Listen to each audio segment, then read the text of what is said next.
বড় খবর এই মুহূর্তের সবথেকে বিশেষ গুরুত্বপূর্ণ আপডেট। দিল্লির যন্তর মন্তরে হাঙ্গার স্ট্রাইকে বসলেন এই রাজ্যের একজন সহনাগরিক, প্রতারিত নাগরিক এবং প্রাক্তন ভারতীয় সেনা শঙ্কর কুমার মজুমদার দিল্লির যন্তর মন্ত্রে মমতা বন্দ্যোপাধ্যায় সরকারের বিরুদ্ধে ভূখ হরতাল বা অনশন ধর্মঘট হাঙ্গার স্ট্রাইকে বসেছেন।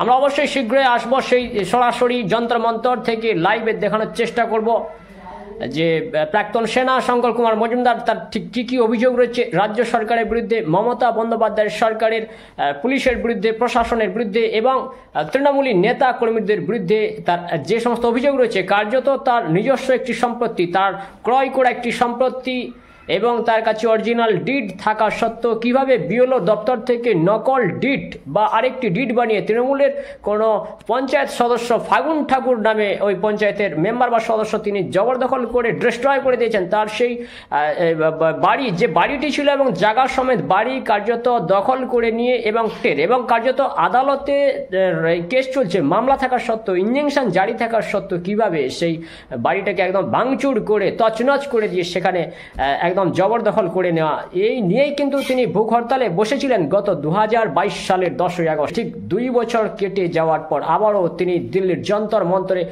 হাঙ্গার স্ট্রাইকে বসলেন। দেখা যাক দিল্লি পুলিশ তাকে গ্রেপ্তার করে ফেরত পাঠিয়ে দেয় পশ্চিমবঙ্গে, নাকি দিল্লি পুলিশ গ্রেপ্তার করে আবার সুযোগ করে দেন প্রধানমন্ত্রীর দপ্তর বা রাষ্ট্রপতির দপ্তরে আধিকারিকদের সাথে ওনাকে আলোচনা করার জন্য, এবং উনি কি ওনার ন্যায্য অধিকার ফিরে পাবেন সেদিকে অবশ্যই নজর রাখবো। আপনিও নজর রাখুন ওয়েস্ট বেঙ্গল টিভি 15 লাইভে। শীঘ্রই আসছি পরবর্তী প্রতিবেদন নিয়ে, অবশ্যই লাইভে দেখাবো হাঙ্গার স্ট্রাইক যন্তর মন্তর থেকে, দিল্লির যন্তর মন্তর থেকে প্রাক্তন সেনার কি অভিযোগ এবং সেই অভিযোগের পরিপ্রেক্ষিতে কার্যত মমতা বন্দ্যোপাধ্যায় সহ তৃণমূল সরকারের বিরুদ্ধে তিনি অভিযোগ নিয়ে অনশন ধর্মঘটে বসেছেন দিল্লির যন্তর মন্ত্রে।